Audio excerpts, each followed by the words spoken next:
Welcome to this ceremony to mark the commencement of the Industrial Court of New South Wales and the appointment of the Honourable Justice Taylor as President of the Industrial Relations Commission and Justice of the Industrial Court.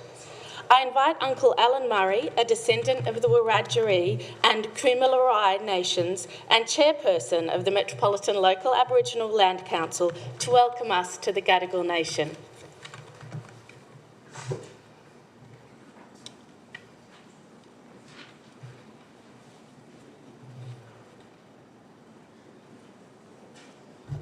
This sort of reminds me when I was a young person, started my first job at Bankstown Courthouse. So,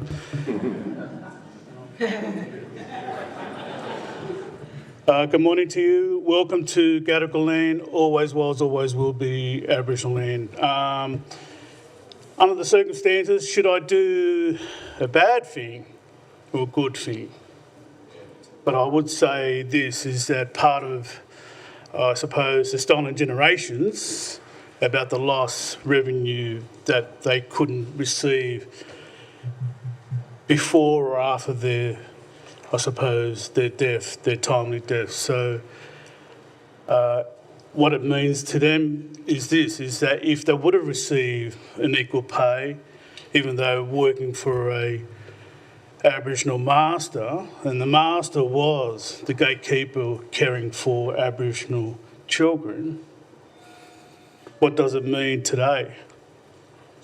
Again, over a period of time, the legacy of the stolen generation is still part of us, and it's still part of us and to this day, you know. And the New South Wales government, listening to its officials to say they were going to increase its funding package, which is possibly a good thing. But also in terms of the best, I suppose, the best worked Aboriginal land rights system is in New South Wales. It doesn't apply to other states. And also, I suppose the other thing is that maybe New South Wales, and this is the problem that we've got in New South Wales, and that the treaty process is the last string, even though this is the place where colonisation took place, this is where it started. But I'm not going to go down that track. I'm going to say to you is this: all we want is fairness and the respect. If you walk into an Aboriginal clan's estate, you have to pay the respect and understanding to walk into someone's backyard and wait until you actually been received. Once you receive, we go into the dialogue, and that dialogue is about respecting one another, respecting this country. And as the chairman of the Metropolitan Local Land Council, we delve into issues about protecting our culture, protecting our sites, but also protecting our elders as well. Our elders mean a lot to us, like yourself in this room. There are a lot of elders in the room, and you know that the fortunes of having a better lifestyle compared to others is something like that. It's about others. And so with that, I pay respects to yourselves. Thank you for the opportunity. Thank you for allowing me to speak. Once again, I pay respects to Barangaroo, Paddy, Pemulwuy, our greatest warrior, and Mosquito, and lastly, and I was at Bankstown Courthouse when I was a young fellow, and then handing documents to one of the magistrates. In the audience was Mum Shell. Mum Shell was in the audience in the courtroom and wanted to have a cup of tea, and it was up to the magistrate to have a morning tea, and that was great. That was good, fond memories. So with that, I also pay respects to Mum Shell as well. So good morning to you. Thank you very much. Thank you, Uncle Alan. Mr. Attorney. Thank you, Registrar. May it please the Court, I acknowledge the traditional custodians of the land, the Gadigal of the Eora Nation, and I pay my respects to elders past, present and emerging. I acknowledge our Aboriginal friends and colleagues here this morning. Thank Uncle Alan for his welcome to country, and Your Honour, we ought to remind ourselves on an occasion like this where we regale the rule of law that sovereignty was never ceded over this land. Your Honour, on behalf of the New South Wales Bar and of our state, and indeed the Government of New South Wales, it's my very great pleasure to congratulate you on your appointment as a Judge of the Industrial Court of New South Wales and President of the Industrial Relations Commission. We welcome your wife Louise and your children Ellie and Nye with us today. Sitting with them are proud members of your family, including your mother Ariette and sister Juliet. Sadly, there are people who cannot be here with us today, including, in special mention, to your father Jonathan, who left us in 2019. We know he's watching today. I know you're grateful for family, friends and colleagues who are joining us in person and online today. Your Honour was born in Kingston upon Thames in the United Kingdom. You're the eldest child of Jonathan and Ariette. They were professional ballet dancers who continued to be creative throughout their careers. I'm told they named you after another creative visionary, Ingmar Bergman, one of the greatest and most influential film directors of all time. Living in a house with ballet dancers and their creative friends was unique. Ideas were always in motion. What you experienced at home, apart from all that creativity and motion, was hard work. Your father's working class background and your mother's wartime experience shaped them and helped inform your values. In 1979, life changed dramatically for you and your family when you migrated to South Australia, when your father was appointed as Artistic Director of Adelaide's Australian Dance Theatre. You've said that moving here presented you with more opportunities than the UK. Australia gave you a clearer path in life, one not marked by status or class. You attended Pembroke School in Adelaide. It was not love at first sight.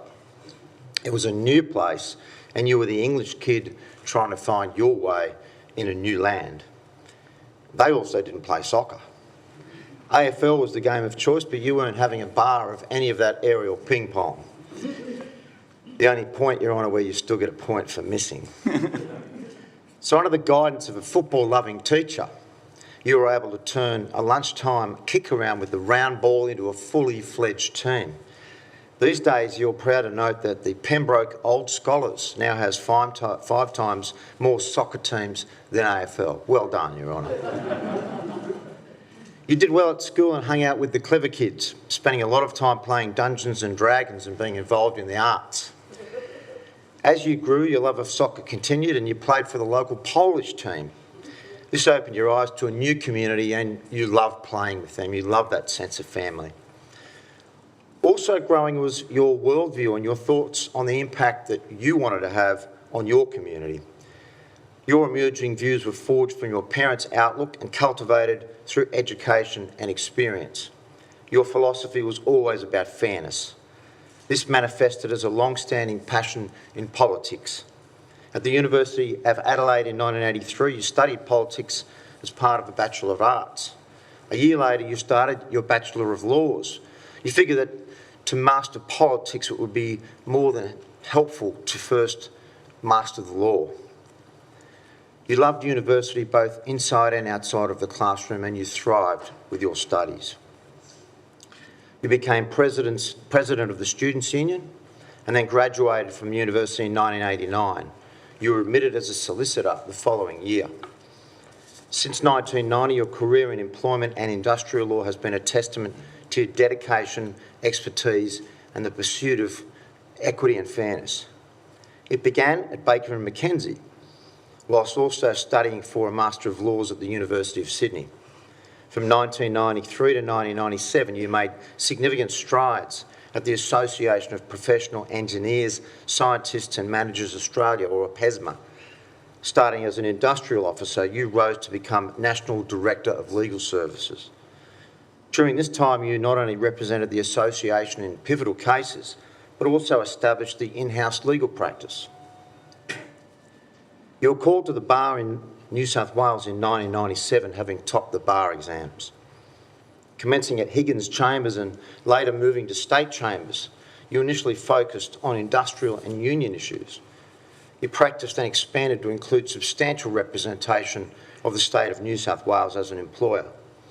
This period saw you involved in landmark work value cases concerning, amongst other things, nurses before the IRC. You became senior counsel in 2012, and in 2016 your journey led you to Greenway, the chambers you helped establish and where you have continued to excel. Your Honour is recognised for your expertise in industrial relations and work, health and safety law. Your impact has been profound, marking you as a preeminent authority in this field, witnessed by the many papers and training programs you've written, your support of junior colleagues, the leadership roles you've held and the esteem in which you are held. Your work for the Bar Association is particularly noteworthy. You were the Director, then Chair of the Professional Conduct Committee and Treasurer while being an executive member. You've been Editor of Bar News, the journal of the New South Wales Bar Association, since 2016. Significantly for many, you've also overseen a football World Cup tipping competition. It started in 1998 and has become legendary among your peers. There are many people in this room who today, and in the profession generally, that are a part of the competition. And frankly, Your Honour, they're concerned. Will this competition keep going? So let's give them some comfort. For the record, in this place I can say today, I can attest as Attorney General of New South Wales, completely without power, that the competition should continue, Your Honour.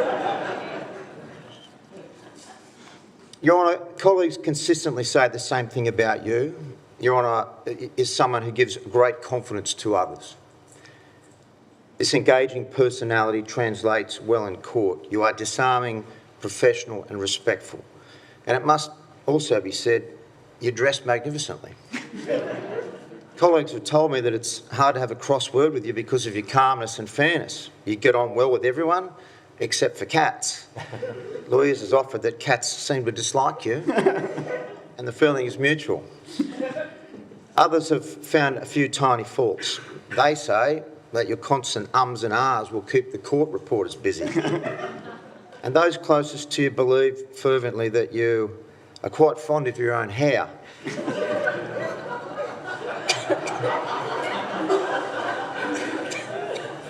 And they say that becoming follically challenged is one of your biggest fears. So let's give some more comfort, Your Honour.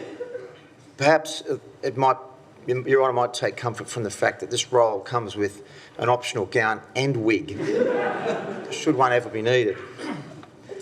Your Honour, today's appointment is a culmination of a wonderful career. Journeying alongside you has been your family.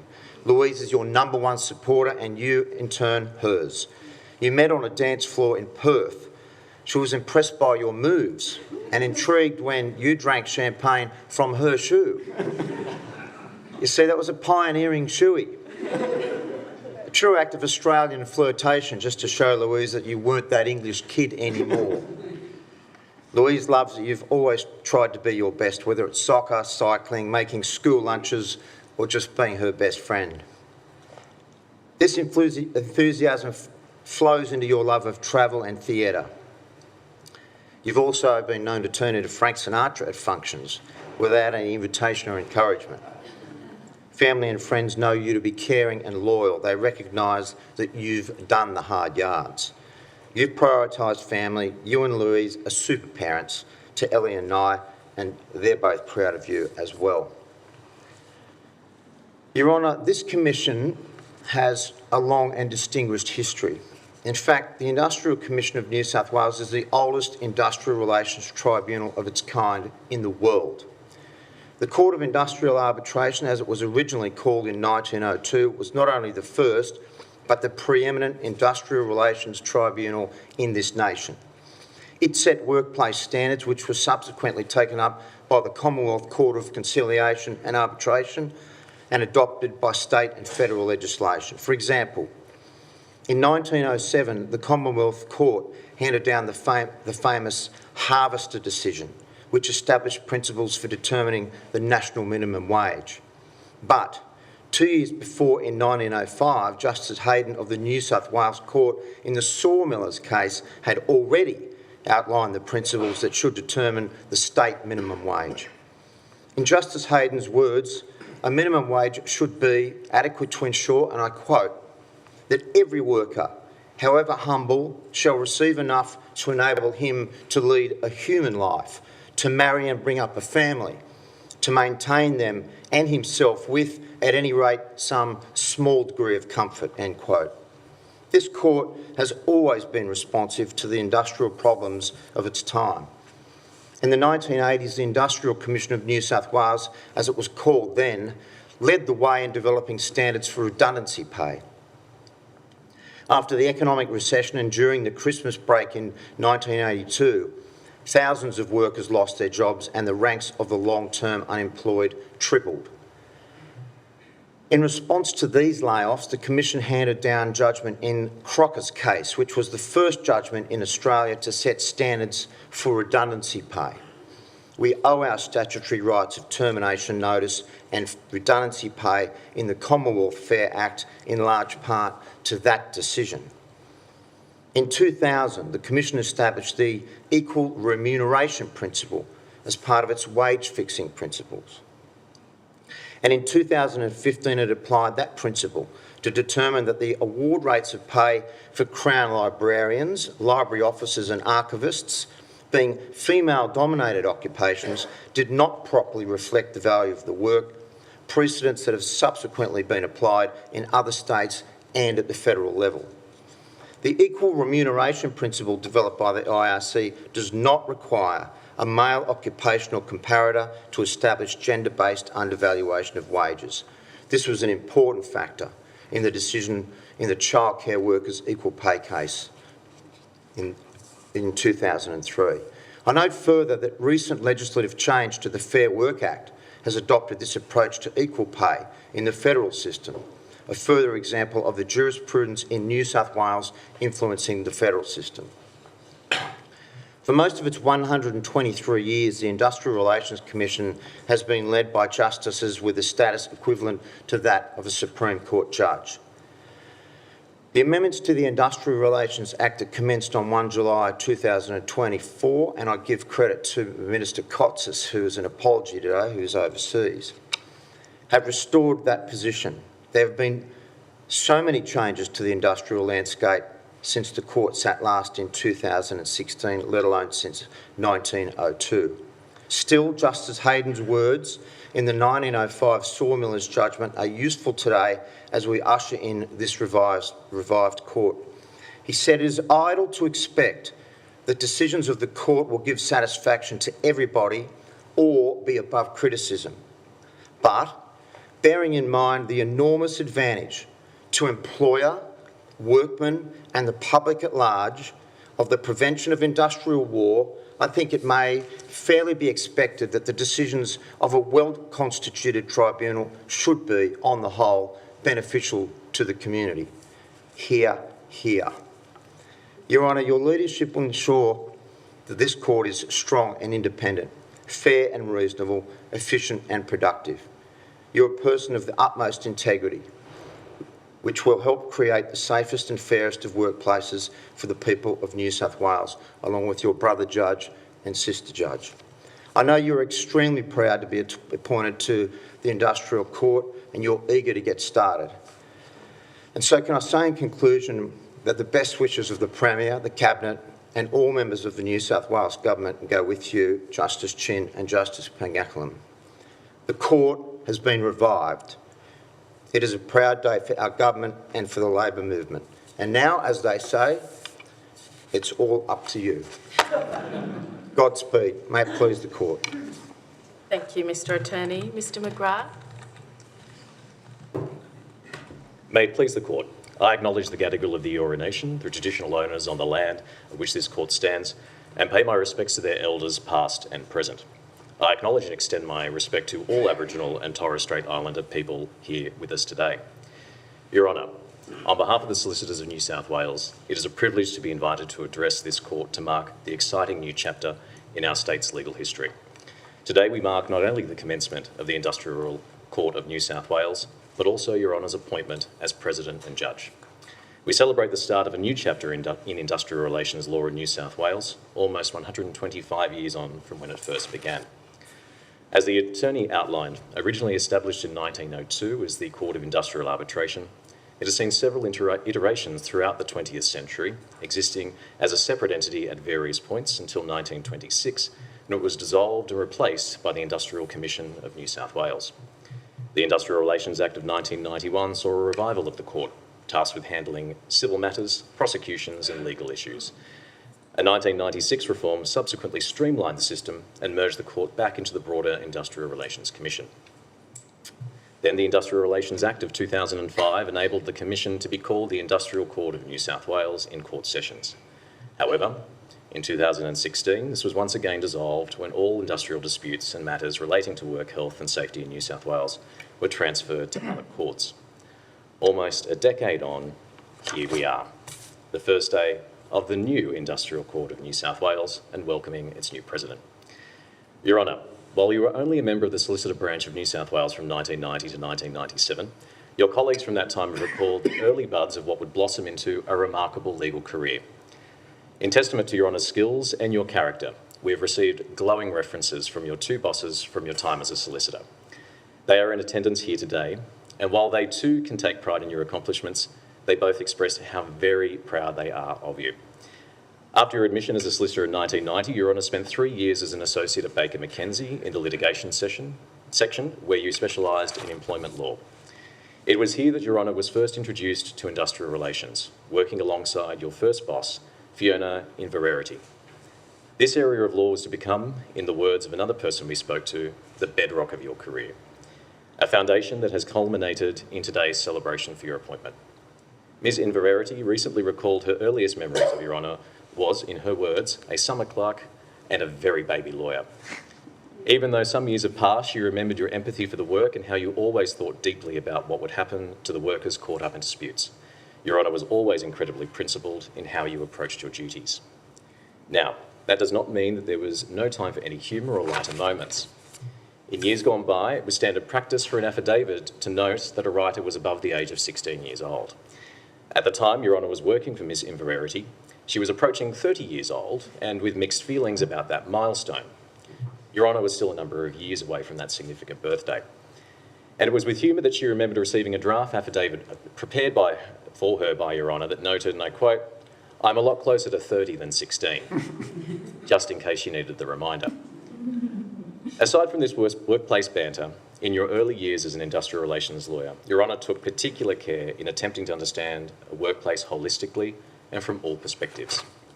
From Baker McKenzie, Your Honour went next to the union, now known as Professionals Australia, where you spent 4 years as an industrial relations advisor, advocate and in-house lawyer.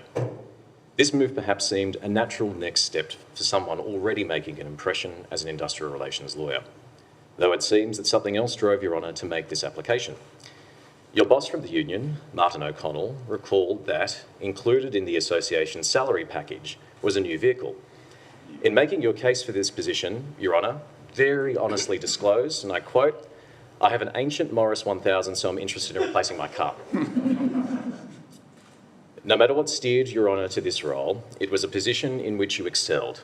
Mr. O'Connell said that 3 things he recalled most consistently from Your Honour's time there were your commitment to clients, the thoroughness of your preparation, and the depth of your legal understanding. In 1997, Your Honour went to the bar, as we have heard, having topped the entrance exam for your cohort. You took silk in 2012 and have assumed your place as one of the nation's leading industrial relations barristers, acting for unions, large and small employers, and the New South Wales Government. Your Honour is known for your enduring loyalty to your family, including your wife Louise and your 2 children, and to your friends. Dinner conversations are always lively and spirited discussions of current events. A keen cricket fan, Your Honour can often be spotted on a summer's day enjoying a test match. As one member of your cricket clique remarked, "You could not find a better friend than Igma." And based on the breadth and depth of your experience, New South Wales could not have found a better president of the new Industrial Relations Court than Your Honour. So well done. On behalf of the more than 42,000 solicitors of New South Wales, we wish Your Honour, and indeed the Industrial Relations Court of New South Wales, the very best in your endeavours. As the court pleases. Thank you, Mr McGrath. Mr Murray.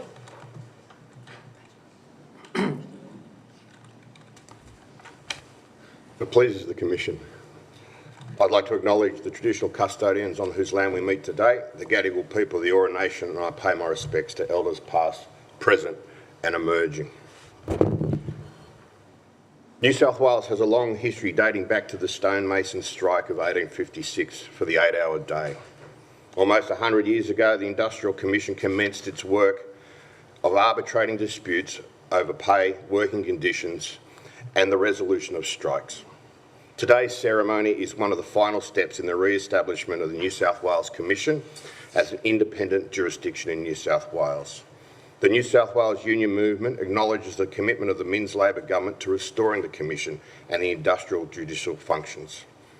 I would also like to acknowledge the Attorney-General Michael Daly and the Minister for Industrial Relations Sophie Costas MP for their commitment to and work to re-establishing the commitment for the benefit of essential workers in New South Wales and the broader New South Wales community. In 2011, the former President of the Commission, His Honour Justice Boland, presented the Jeff Shaw Lecture at Trades Hall. This occurred while the previous government moved to legislate to shackle the independence of the Commission by removing the court function and legislating a wages cap. In his speech, His Honour succinctly captured the essence of the role of the New South Wales Industrial Commission.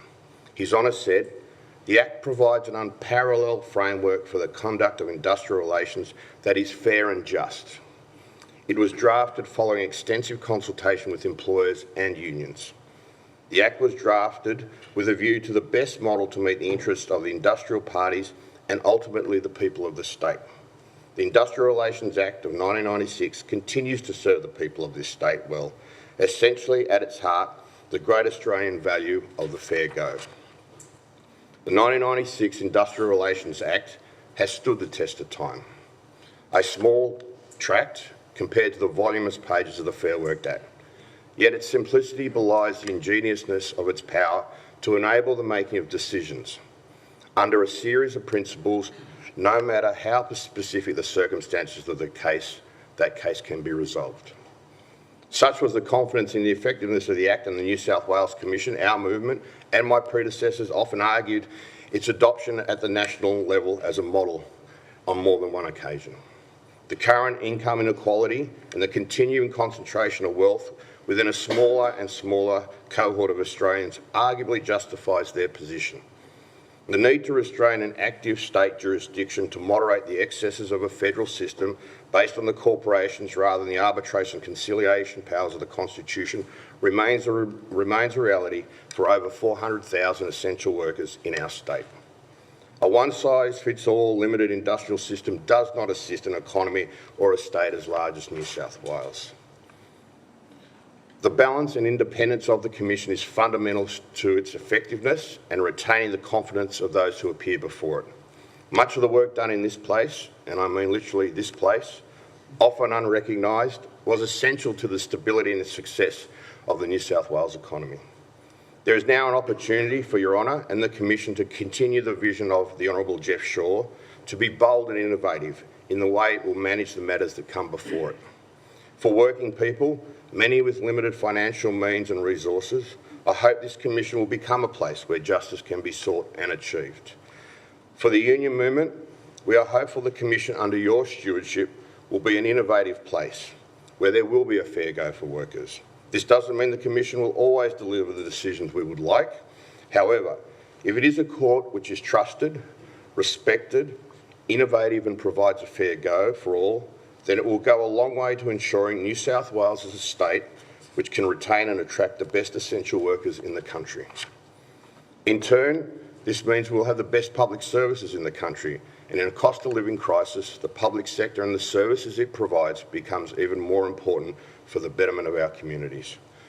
I know, Your Honour, that brings a great intellect and integrity to your new role.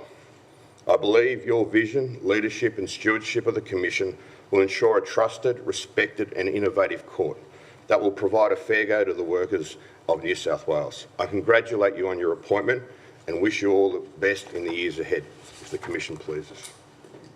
Thank you, Mr Morey. Mr Dancy.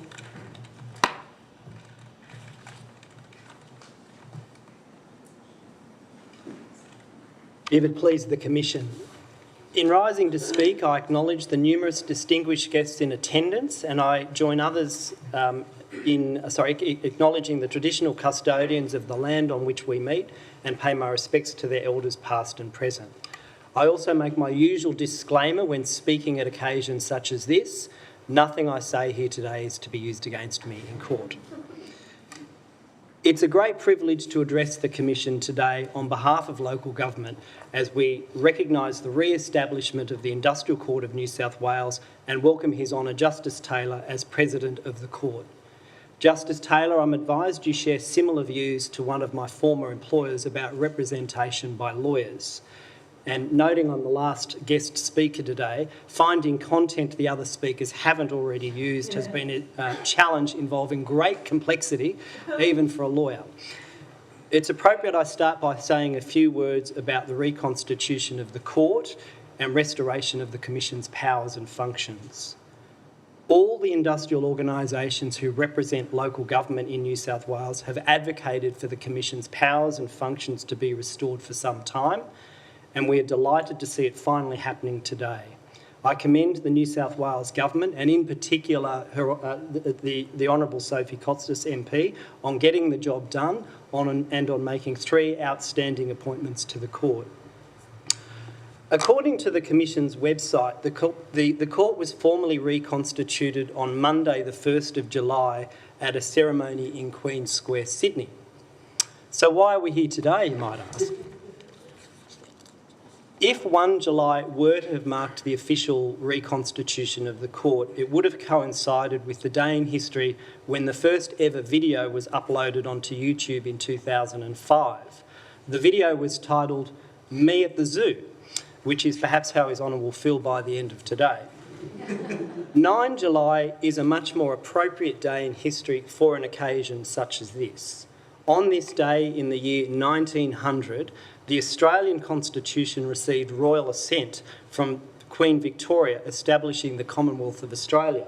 And I must admit, it didn't actually occur to me until hearing from the other speakers that we now have somebody whose ancestry has come from the UK leading this great court. Today's ceremony is taking place in the Chief Secretary's building, which was the Industrial Court's last home back in approximately 2018. During the late 1800s, the building was occupied by Sir Henry Parkes, who is often referred to as the father of Federation, and used for some of the forums which led to the making of the Constitution. And the forums included debate about the reach of the Commonwealth's powers with respect to industrial relations and corporations. Now, Justice Taylor, you are no stranger to constitutional law.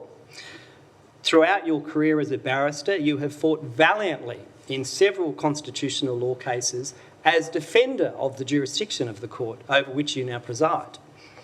Notably, as in 2006, you appeared before the High Court assisting Michael Sexton SC in the workplace relations case.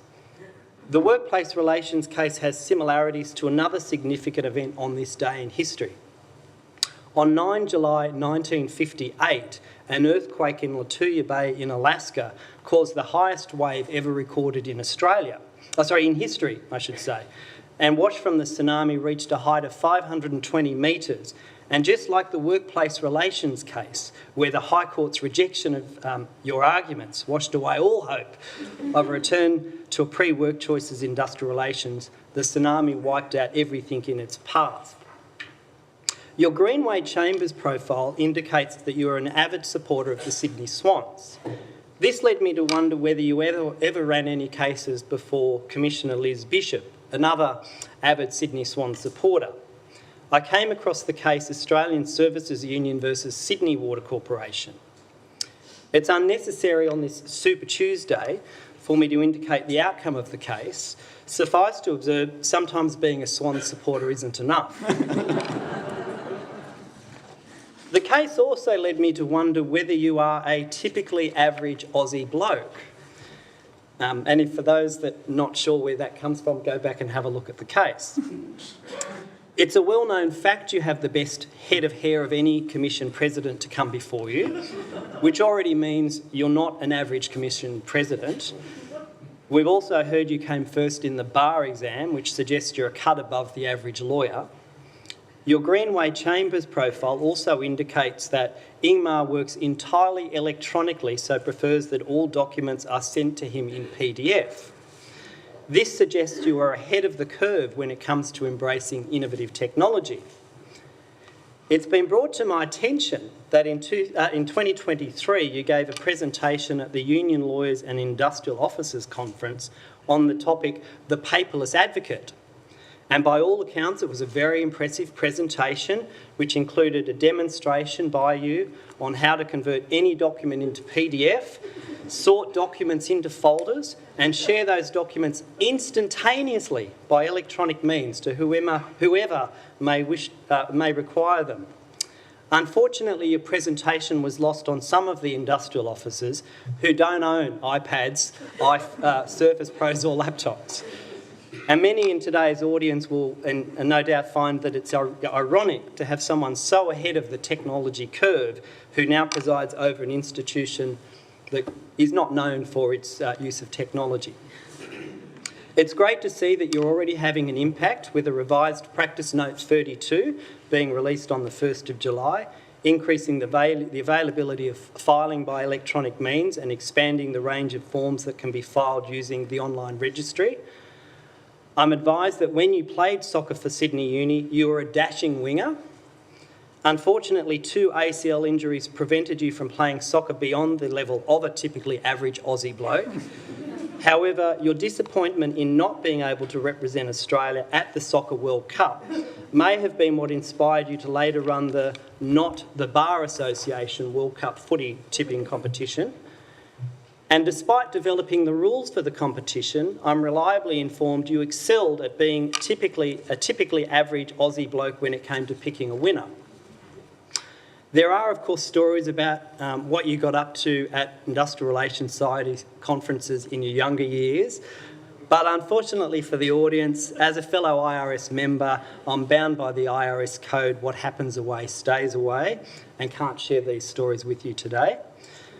I'm advised the first case you ran as a barrister was before Her Honour Senior Deputy President Lee Drake. The matter was unable to be resolved and dates needed to be set for hearing. When asked about your availability, you indicated you needed to consult your diary, and in response, Her Honour responded with words to the effect, "Mr. Taylor, we all know it's your first day at the bar." So just like the typically average Aussie bloke, your cheeks turned a rosy pink colour, as did Her Honour's, who was embarrassed that she had embarrassed you. I know you have several family here with you today to share this special occasion, including your wife Louise, your children and your mother. Everyone I've spoken to about today, which includes people from the unions, employer associations, lawyers, judges, are unanimous in their view that you are hard-working, inclusive, very knowledgeable and experienced about industrial relations and work health and safety, and have all the attributes to make a great Commission President. You may not be the typically average Aussie bloke, but you are the obvious choice to lead the Commission as President. So on behalf of Local Government New South Wales and the local government sector generally, I congratulate you on your appointment. I wish you well and look forward to the valuable contribution you will make to the Commission and the people of New South Wales over the coming years, if it please. Thank you, Mr Danzi. Justice Taylor. Ninyali Ningala Wagnam Mabudgari Gadi Nurada. We are sitting here on the beautiful land of the Kadi people, the Gadigal. I acknowledge their elders, past and present, and extend that acknowledgement to all other Aboriginal and Torres Strait Islander peoples here today. We were honoured by the welcome to country by Uncle Alan, and I thank him. Thank you too, Mr McGrath, attorney, Mr Morey and Mr Danzi, for your kind words about the court and your kind and sometimes true words about me. Welcome, distinguished guests, judges, members and commissioners of the various courts and tribunals, my colleagues, friends and family. It's an honour and a joy to have you here at this welcome ceremony for the Industrial Court of New South Wales and my appointment, whether you are here in the courtroom or in the various overflow areas.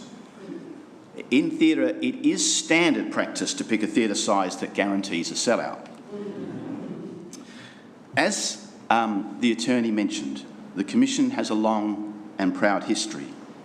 It has, over its 123 years, set multiple conditions that became national standards. The Commission, and now the revived Court, continues to have an important role in setting fair pay and conditions in a manner that promotes innovation and productivity. Early in my career, I had the privilege of being led by the author of the New South Wales Industrial Relations Act, Jeff Shaw QC, Attorney General and Minister for Industrial Relations. In simple and direct language, unburdened by the myriad of mandatory considerations found in the equivalent federal legislation, some 10 times as long, the Act confers on the Commission powers to resolve disputes by setting actual conditions of employment by reference to the simple criteria that they be fair and reasonable.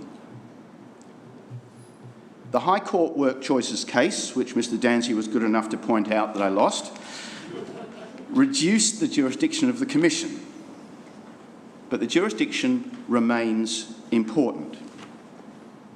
It covers all local government employees and all state public sector workers. That's nurses, police officers, teachers and school support staff, correctional officers, ambulance officers and firefighters, amongst others. Our society's most valued workers and professionals. Since the Court last sat in 2016, the COVID-19 pandemic has reinforced how our society depends upon these frontline workers. The Commission's importance is also emphasised by its economic impact. Just a 1% increase in public sector salaries equates to about $2 billion over 4 years. The amendments that re-establish the status of the Commission also repeal the section that empowered the government to impose what became known as the wages cap. Its removal has the effect of reinstating Jeff Shaw's broad and unfettered power to arbitrate where conciliation is unsuccessful. This in turn enhances the Commission's primary duty to do everything that seems to be proper to resolve a dispute by conciliation. The resurrection of the Industrial Court also sees the return of the important work health and safety jurisdiction. Nobody should die or be seriously injured because their workplace is unsafe. It's been enormously exciting to oversee the start of the new chapter of this historic institution. The amendments and our appointments took effect last Monday on the 1st of July. 56 applications for increased pay and conditions were filed. I listed them all last Wednesday, and it was so good to see a courtroom here again filled with industrial advocates. When I was a junior solicitor, then industrial officer, later junior barrister, I appeared regularly before the Industrial Relations Commission in this building, indeed, in this very court, before my 3 predecessors as President. They're here today, Justices Lance Wright, Roger Boland and Michael Walton. My ultimate ambition then was to be appointed a judge of the Industrial Court of New South Wales. And I am genuinely honoured and excited that that has come to pass. The importance I place on industrial justice, as the attorney said, I'll start again. The importance I place on industrial justice and work health and safety, I gained from both sides of my family. My father was born in a small back-to-back house in one of the poorest parts of Manchester in the north of England. Industrial dust was everywhere. Clean the kitchen top, and an hour later, a wipe of your finger revealed a layer of black dust. 5 years ago, he died of pulmonary fibrosis, a lung condition which the specialist attributed to what he had breathed in as a child. He would have so loved this occasion. His father was a boilermaker. His mother, my Granny Biddy, was a furrier.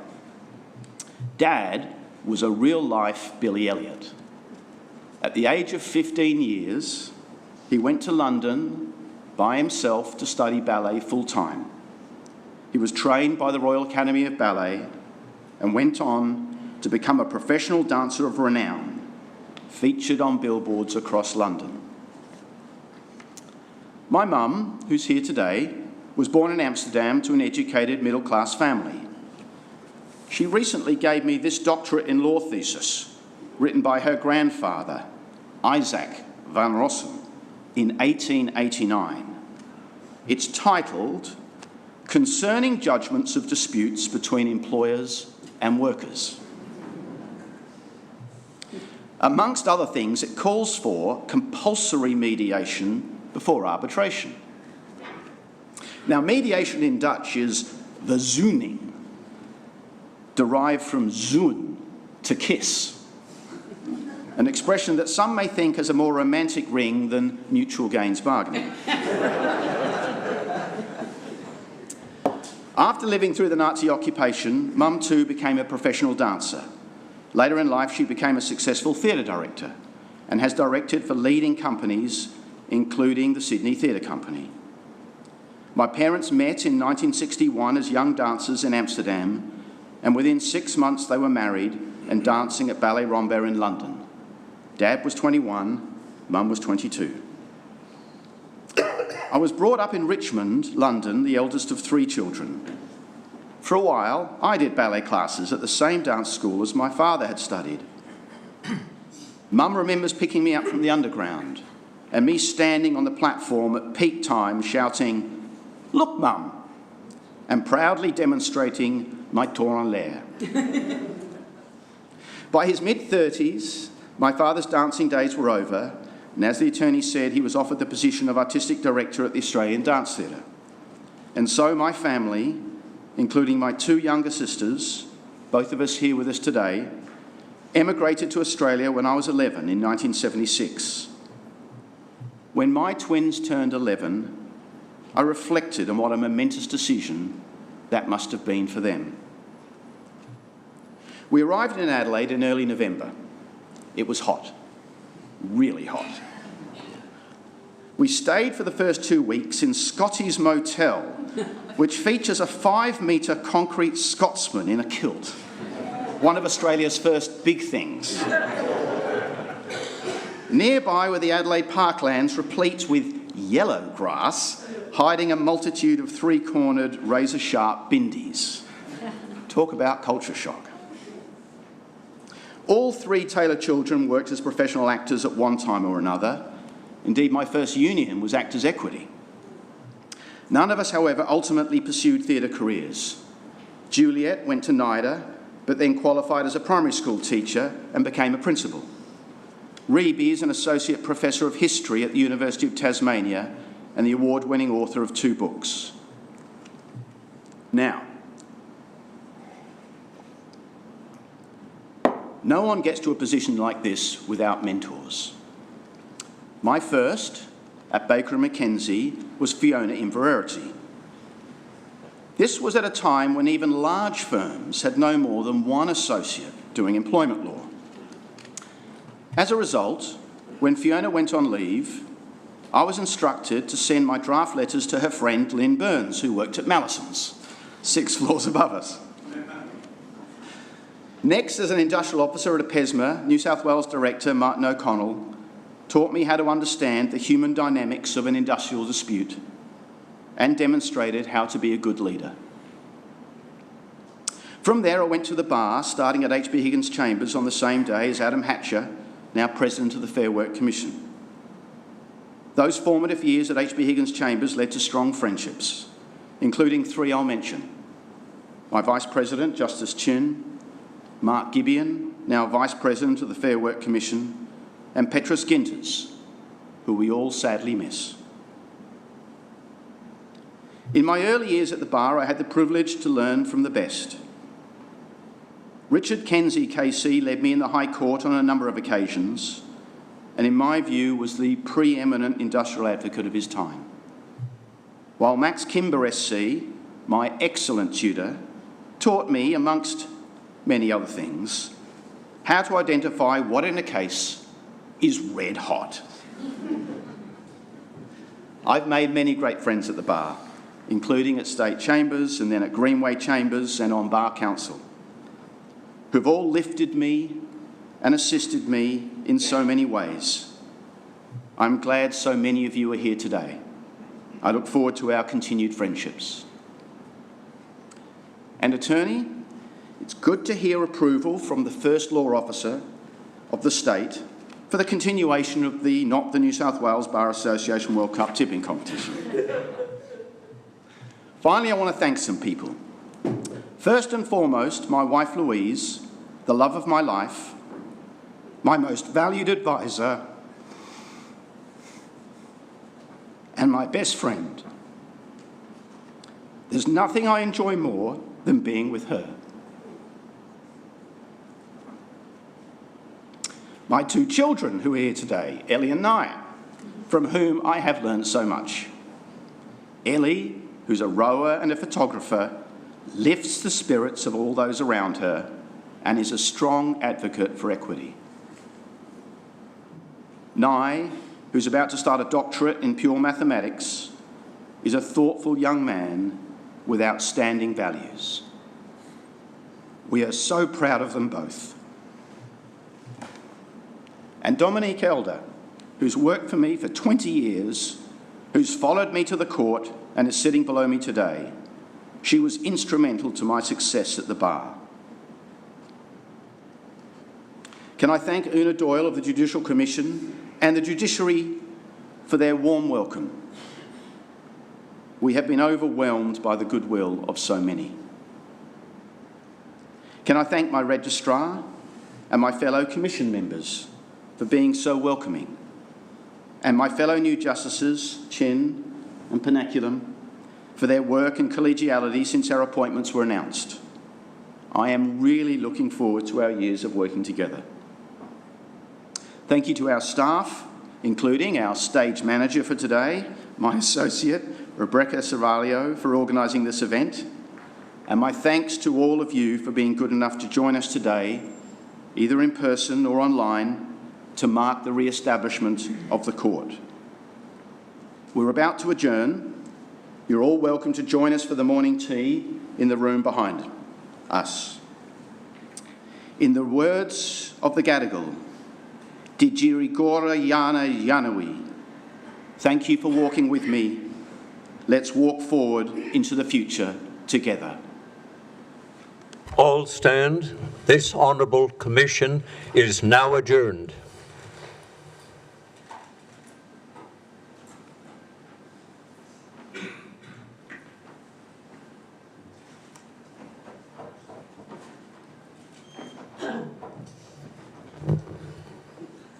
Door's locked. Is that right?